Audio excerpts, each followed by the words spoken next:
नमस्कार मंडळी, महालक्ष्मी रेसिपीमध्ये ना तुमचे स्वागत आहे. मी आज करणार आहे तांदूळ आणि गाजराची मिक्स खीर करणार आहे. तीच तुमच्याशी शेअर करते. तुम्ही जसं माझ्या शॉर्ट व्हिडिओला भरभरून सपोर्ट करताय ना आणि तसंच मोठ्या व्हिडिओला पण सपोर्ट करा की कारण माझे मोठे व्हिडिओ जास्त मिनिटांचे नसतात, फक्त 3 किंवा 4च मिनिटांचे असतात. तर कोणी लाईकच करत नाही, तर असं नका ना करत जावं किंवा. तर चला तर मग मी कशी खीर केली ना ती तुमच्याशी शेअर करते. आणि अर्धी वाटी ना बासमती कन्नी तांदूळ घेतलेले आहेत, वासाची कन्नी तांदूळ येतात बरं का. तर 2 पाण्याने छान असे स्वच्छ धुवून घेतले. त्यामध्ये खडा वगैरे आधीच बघून घेतला होता मी. आणि ते धुवून झाले ना तर एका प्लेटमध्ये असे सगळीकडे ना असे तांदूळ पसरून घेतलेले आहेत. आणि 20 मिनिटांना तुम्ही फॅन खाली ठेवले तरी चालतील, पण मी शक्यतो उन्हामध्ये ठेवलेले, कारण ही पावडर करून ठेवली ना महिनाभर टिकते, म्हणून मी उन्हाला छान तांदूळ उन्हामध्ये सुकवण्यासाठी ठेवले आहेत ना. तर तोपर्यंत आपण गाजर किसून घेऊया. गाजर ना अगोदर मी पाण्यामध्ये ठेवले होते 20 मिनिटांसाठी, ते पण, आणि नंतर साल काढून घेतले, मग परत धुतले आणि आता किसून घेते. तर तुम्ही बघू शकता छान असा गाजराचा किस झालेला आहे. आणि एकीकडे ना तांदूळ पण आपले छान मस्त सुकलेले आहेत. तुम्ही बघू शकता हे तांदळाचा एक ना एक कण आहे ना सुकलेला आहे. अशा प्रकारे आपल्याला तांदूळ सुकवून घ्यायच्यात. नंतर एक मिक्सरचं भांडं घ्यायचं, त्याच्यामध्ये ते तांदूळ आहेत ना आपण सुकून घेतलेले ते त्याच्यामध्ये टाकायचे. मी तांदूळाची अगोदर पावडर करून घेतली, नंतर विलायची आणि काजू त्याच पावडरमध्ये टाकून मस्त अशी पावडर झालेली आहे.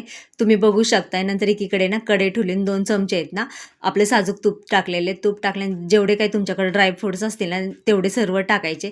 माझ्याकडे जेवढे होते ना तेवढे मी टाकलेले. छान लालसर होईपर्यंत ते परतून घ्यायचे. नंतर किसलेले गाजर आहे ना ते त्याच्यामध्ये टाकायचं. आणि आपण जे स्वच्छ तांदूळ धुवून ठेवले होते ना तर त्याचे ना 2 चमचे तांदूळ टाकायचं आणि तांदूळ आणि गाजर छान मिक्स करून घ्यायचं आणि 20 मिनिटांना शिजवून घ्यायचं. तर शिजवताना थोडंसं दूध आहे ना 2 वाटी ते पण टाकायचं. तुम्ही बघू शकता मी पुढं दूध टाकलेलं तुम्हाला दाखवतच आहे.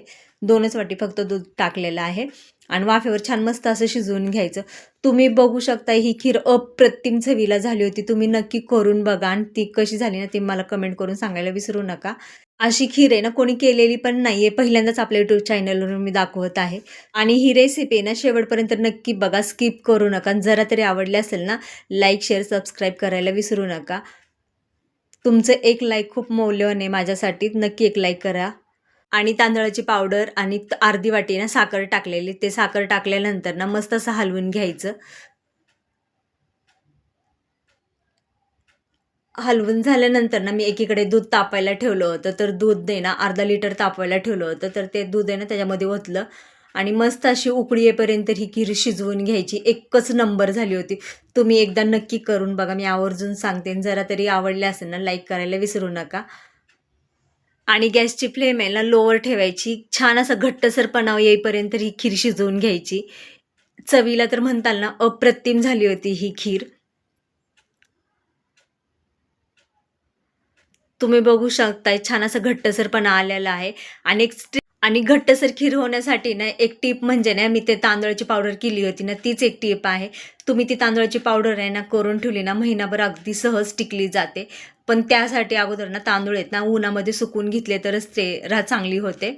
तुम्ही नक्की करून बघा कशी झाली ते मला कमेंट करून सांगायला विसरू नका. आणि तशी तुम्ही ती तांदळाची पावडर करून तर ठेवली ना, सहज तुम्ही 15-20 मिनिटामध्ये ना ही खीर तुमच्या घरी पाहुणे आले ना त्यांना करून दिल्या, सहज तुम्ही करून त्यांना देऊ शकतात आणि ते पण खूप आनंदाने खातील बरं का ही खीर. तांदळाची आणि गाजराची तुम्हाला कशी वाटली, आवडली असेल ना नक्की कमेंट करून सांगायला मला विसरू नका. आणि ही रेसिपी ना जास्तीत जास्त शेअर करण्याचा प्रयत्न करा. जरा तरी आवडली असेल नक्की लाईक, शेअर, सबस्क्राईब. धन्यवाद.